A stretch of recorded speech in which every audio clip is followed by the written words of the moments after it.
গাজীপুরে তরুণকে কুপিয়ে 10 তলা ভবন থেকে ফেলে হত্যা, আসামির 2 বন্ধু পলাতক। গাজীপুরের কালুইকৈরে সাব্বির হোসেন নামে এক তরুণকে কুপিয়ে 10 তলা ভবনের ছাদ থেকে ফেলে হত্যা করা হয়েছে।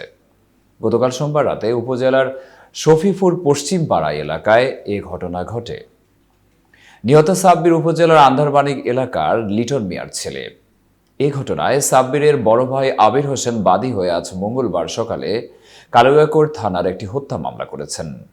এতে সাব্বিরের 2 বন্ধুর নাম উল্লেখ করে অজ্ঞাত পরিচয় আরও 3 থেকে 4 জনকে আসামি করা হয়েছে। 2 আসামি মোহাম্মদ রাকিব ও মোহাম্মদ সাকিব যমজ ভাই। তারা উপজেলার সফিপুর এলাকার আব্দুর রহিমের ছেলে। ঘটনার পর থেকে 2 জন পলাতক রয়েছেন। স্থানীয় সূত্র ও এজাহারে বরাত দিয়ে পুলিশ জানায়, গতকাল রাকিব, সাব্বির ও সাকিব একসঙ্গে একটি জিমে যান। সেখান থেকে তারা 2 ভাই রাকিব ও সাকিবদের বাসায় ইউনিক টাওয়ারের ছাদে ওঠেন। সঙ্গে ছিল স্থানীয় 2 কিশোর। পরে 2 কিশোরকে মুড়ি কিনতে দোকানে পাঠানো হয়। কিছুক্ষণ পর ওই 2 কিশোর ফিরে আসে এবং ভবনের নিচে রক্তমাখা অবস্থায় সাব্বিরকে পড়ে থাকতে দেখে।